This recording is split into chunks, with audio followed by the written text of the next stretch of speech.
Coming up on Inspire, women continue to break the glass ceiling in multiple professions, including politics. We realize that to create change and have our voices heard, we need to be a part of the political process, but it's not easy. A discussion on women in politics. Stay with us.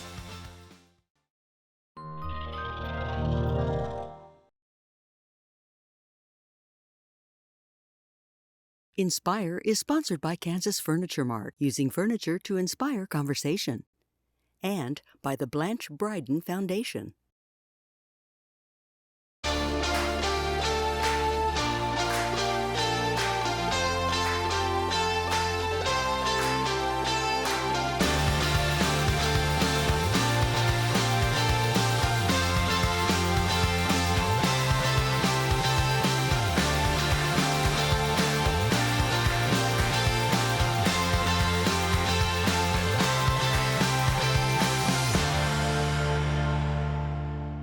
Hello and welcome to Inspire.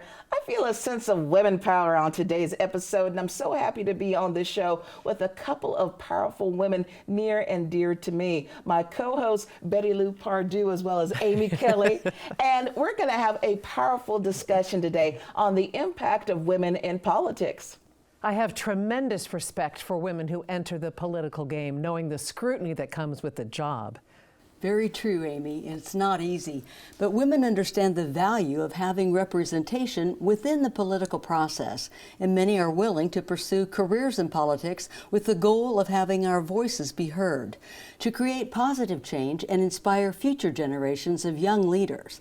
Joining us to give us a glimpse into the experiences had with their own political careers are Joan Wagnon, retired American politician, known to many of us as our fabulous former mayor of Topeka, and Vicki Schmidt, Kansas Insurance Commissioner. And ladies, we thank you so much for joining us today. Yay! I love you both and have loved you for years. Yes. But many that might be tuning in don't realize the importance and the significance that each of you have brought to this area. And former Mayor Wagnon, if you would start, what got you interested in saying, I think I can do that? Well, it wasn't so much I think I can do that, it's they're not doing what I want them to do. Okay. And so I had been involved in a lot of neighborhood issues and had been involved in community levels things.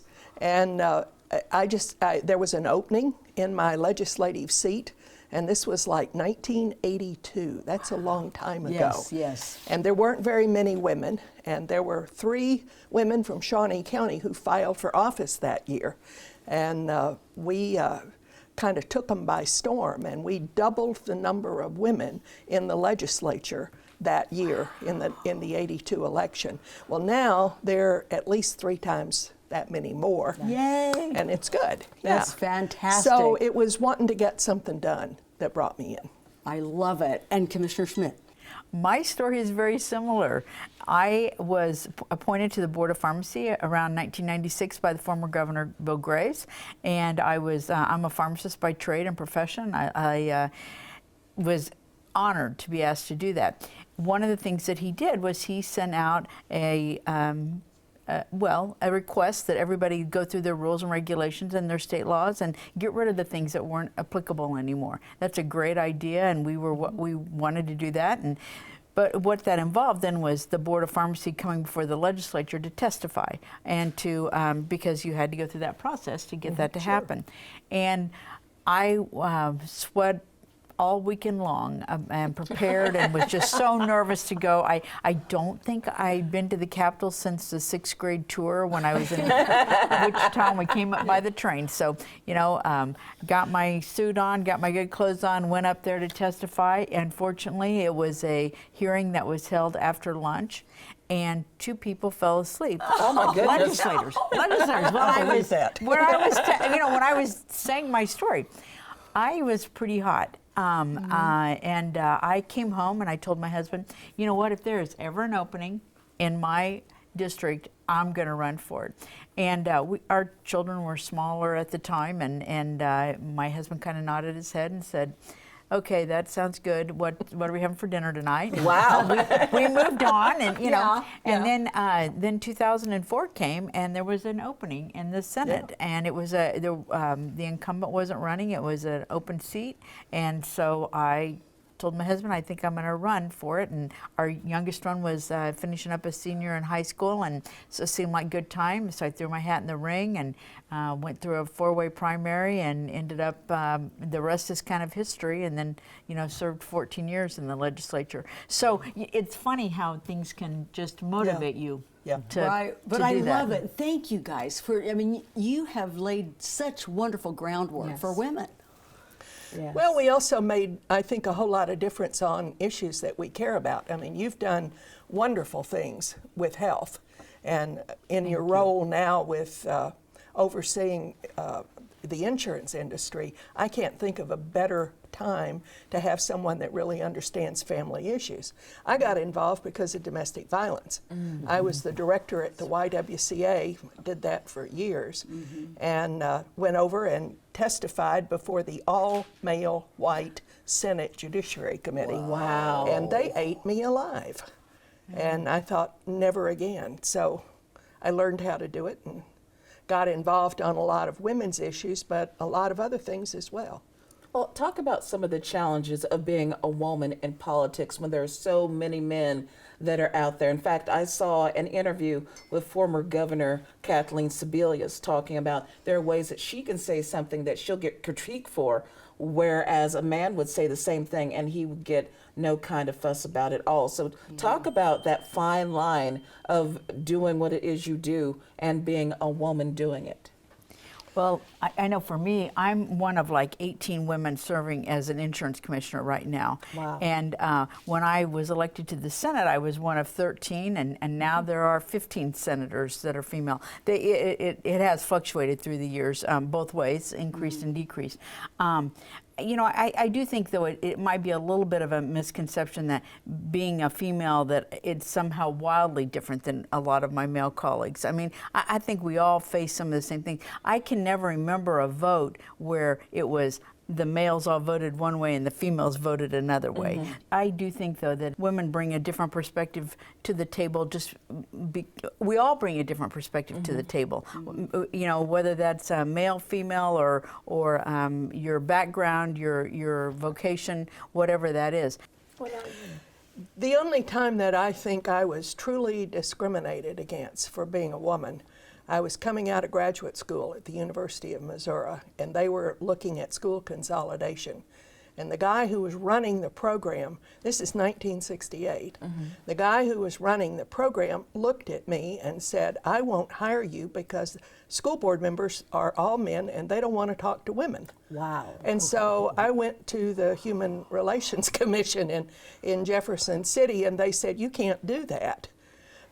Since then, I think it's a matter of doing exactly what Vicki's talking about, learning what you're talking about, and declaring your own interest and expertise in certain issues, and people will respect you for what you know and for standing up. And I think there's a great advantage in the political races now for women candidates.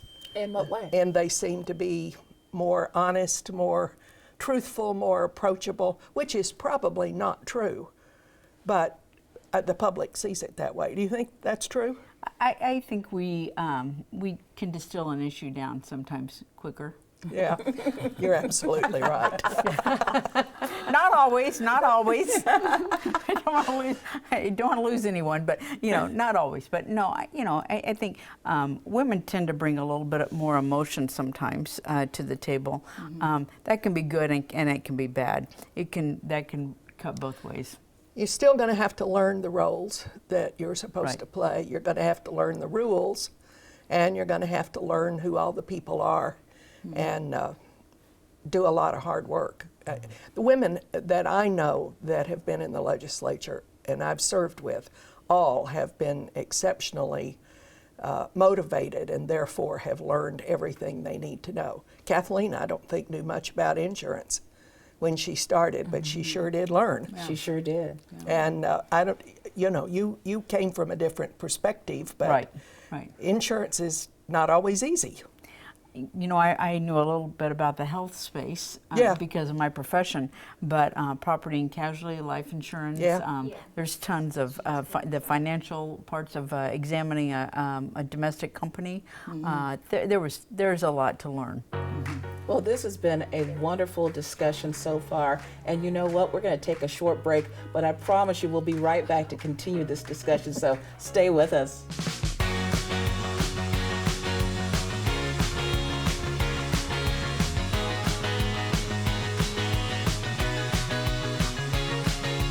Thanks, ladies. I'm Sarah Starr, and I'm excited to bring you a bit of inspiration to add to your daily activity routine. In today's session, we'll be focusing on improving balance, helping to create more stability and awareness in your everyday living. Join me as we create more calm and focus with this quick, accessible yoga practice, exploring our center of gravity and strengthening our bodies while using a chair for support. Relax and remember your happy yoga smile. Namaste. Begin by standing with your left hip closest to the chair, with your left hand to the chair for support. Adding a lateral stretch. Reach the right arm up and over to the left, breathing wide into the right side body. Continue rooting down evenly through the feet, lifting up and out of both sides of the waist.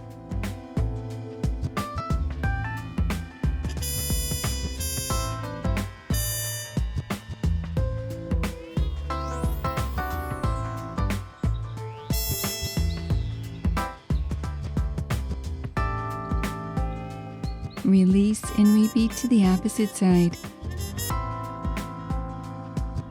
With the right hand to the chair for support, reach the left arm up and over to the right, breathing wide into the left side body.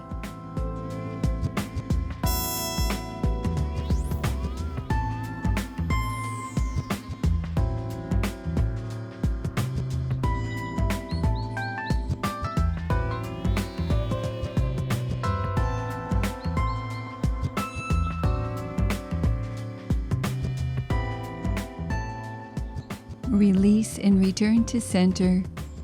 Using the right hand to the chair for support, standing with your right hip closest to the chair. Shift the weight into the right foot, using the left hand to draw the left knee in. Slowly draw the left knee open to the left. Lower the left hip slightly so it's in line with the right, standing tall with the core engaged.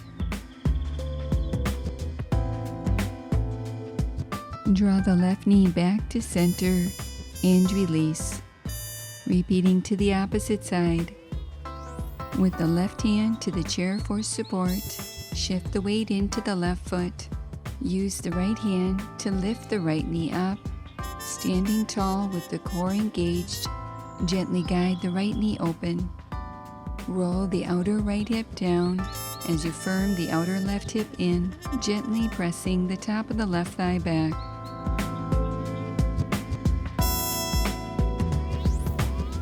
Draw the right knee back to center and release.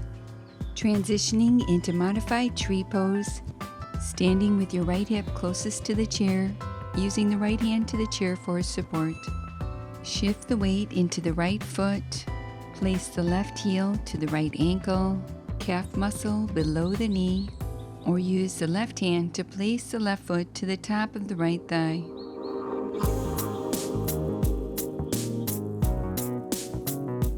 Reach the left arm to the sky, lengthening the tailbone towards the earth, keeping the pelvis in a neutral position, lightly firming the lower ribs in.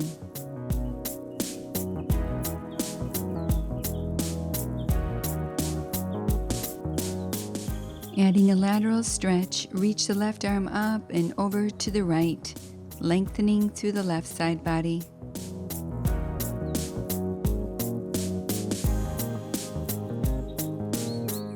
Slowly return to upright and release. Repeating modified tree pose to the opposite side. Using the left hand to the chair for support, shift the weight into the left foot. Place the right heel to the left ankle, calf muscle below the knee, or use the right hand to place the right foot to the top of the left thigh. Continue lengthening the tailbone towards the earth, lightly lifting through the lower belly, and when you're ready, reach the right arm to the sky. Firmly press the sole of the right foot to the inner left thigh, resisting with the outer left leg, pointing the right knee open to the right, opening across the hips. Adding a lateral stretch, reach the right arm up and over to the left, breathing wide into the right side body.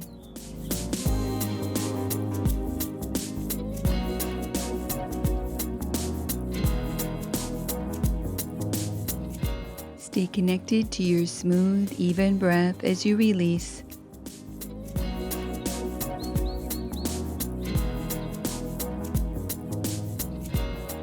Coming to take a seat. Completing our yoga practice for today. Namaste.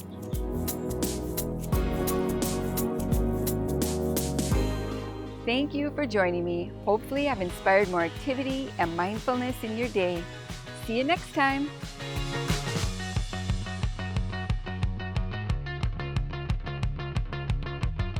And we're back with Joan Wagnon and Commissioner Schmidt. Now, ladies, on our last segment, we were talking very excitedly about the role that women can play in politics and how that is different than maybe the role that men play and some of those interesting dynamics.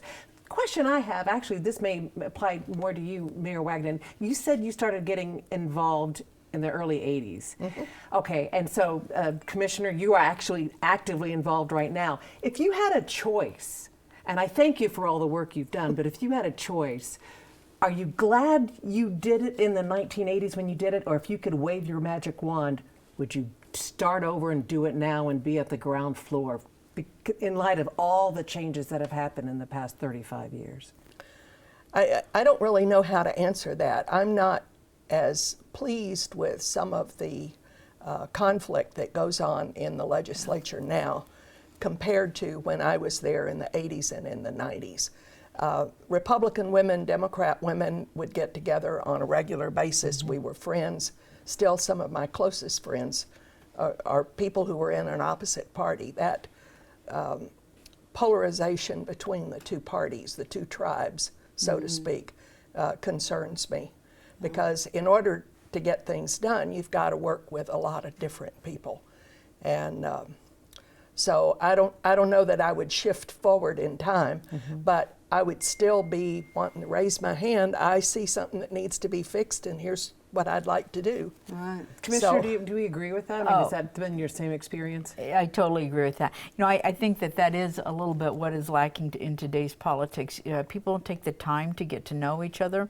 I think it's, as she has talked about, we used to get together just, in fact, the House and the Senate females used to go out in an evening just to socialize and get to each other. A lot harder to yell at somebody on the Senate floor when you know their family history, you know, some of their struggles, and you've shared your struggles. And, I think that to me, compromise isn't a bad word. And I think some of the hardest things that I did in the Senate, and maybe even now in this job, but is to get people to come together on an issue, and to everybody has to give up something to get there. And we used to say that a good piece of legislation was when nobody walked away from the table and thought they'd won, and that they were it was a great time. The best pieces of legislation were when everyone was a little bit unhappy, but yet you reached an end goal. And that takes a lot of hard work, and those are tough times. And a lot of compromise. But now, as you're going up through the ranks in different jobs, what's that experience like? That's entertaining. Your constituencies change, and certainly for both of us, our constituencies constituencies change. You know, being a senator, you know, I had 75,000 people about in my Senate district, but then to go statewide, campaigning is a whole different experience, and then just being responsible. You know, I'm one of 11 elected commissioners. Most other commissioners are appointed by a governor or a board or a. But you know, I say the buck stops with me in the department and or with the decisions. I can't blame it on the governor or a board or say, well, they told me not to do that or they told me to do that. So you know, I think the constituencies change, but with each one I've grown, and I have been so thankful for the people that I've met. We live in a great state. I don't want anyone to lose that sentiment. Our state is really great, and to go out on the campaign trail and to meet people from the far corners and our densely populated areas and sparsely populated areas, we share a lot of the same common goals. Yes, and we need to concentrate on that. I don't know whether I moved up or I moved down. I mean, it would be something you could think about. But I started in the legislature and then ran for mayor. And I ran for mayor because I was all involved with neighborhood issues. And I just really like getting in the middle of things. And we were trying to develop the Washburn Lane Parkway and trying to keep central Topeka so that we didn't have so many dilapidated houses and code enforcement problems.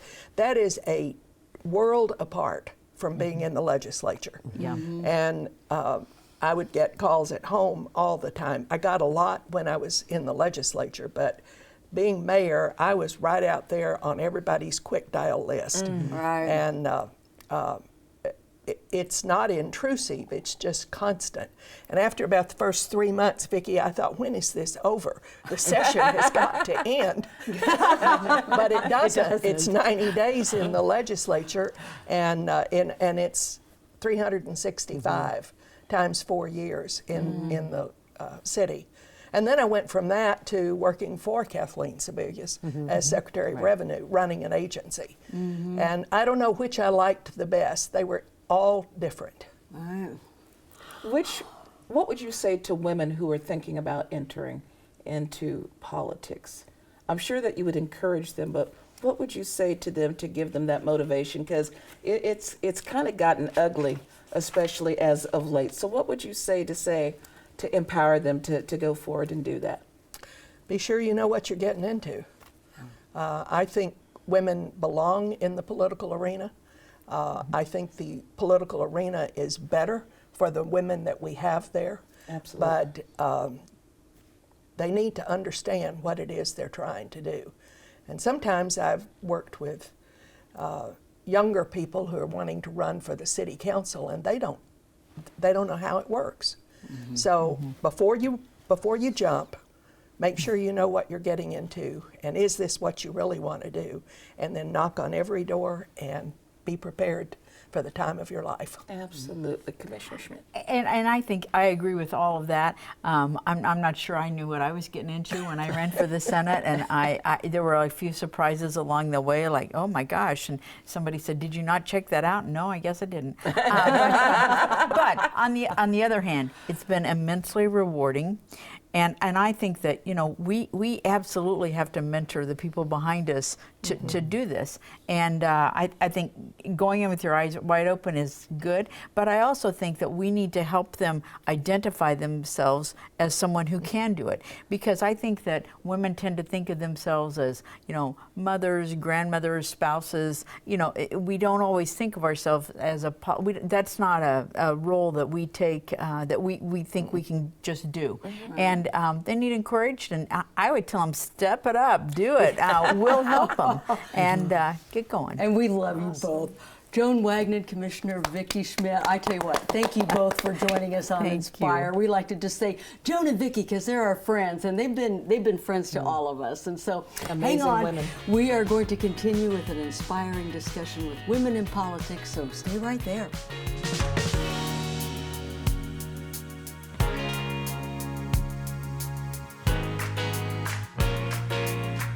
Ladies, I have truly been inspired by the discussion that we had with Joan Wagnon and Commissioner Vicki Schmidt today. What were some of the bigger takeaways that you came up with after having this discussion? Because it was so impactful. It was. I tell you, I was just honored that they would both be here At the same time? Yes, and to have started when they did, when very few women were working and even trying to do that. So I'm totally impressed with them, and that they're still in it and they still care and they're still working for us. And it's hard work. I mean, it's grueling doing politics and having opinions and having people disagree with you. And it hurts. I have to say the thing that hurt most was when, Joan Wagnon said, if she had to do it again, she would not probably engage today because of the uncivil discourse that's going on, and the commissioner also confirmed that. It was like, that's not the way it should be. We can disagree and just agree to disagree, but and it's just sad to think that's where they are, because without people like Mayor Wagnon and Commissioner Schmidt, we're not making progress on the things that matter to women and families. And I've admired Joan Wagnon since I was a teenager. I came to Topeka for Close Up Kansas and got to spend a week just checking out the political process behind the scenes, and to see her in action.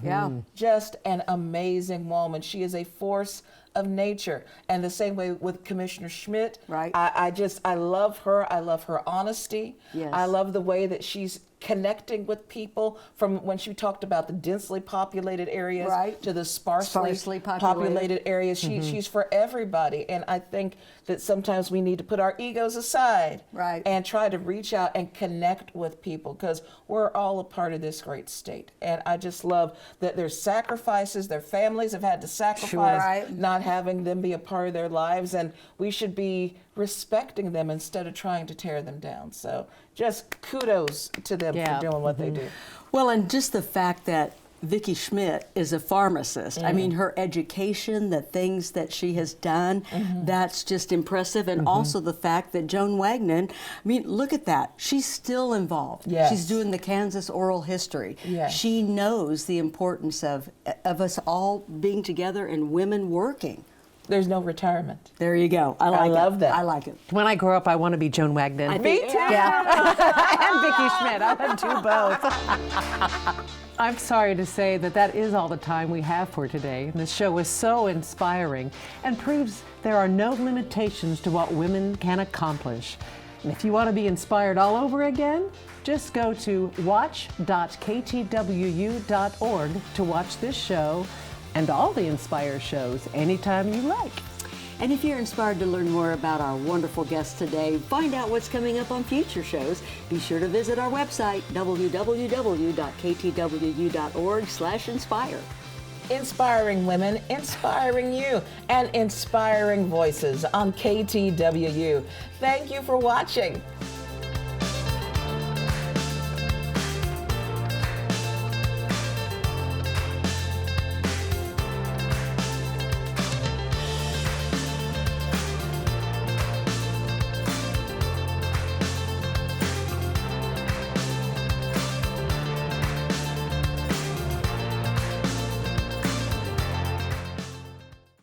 Inspire is sponsored by Kansas Furniture Mart, using furniture to inspire conversation.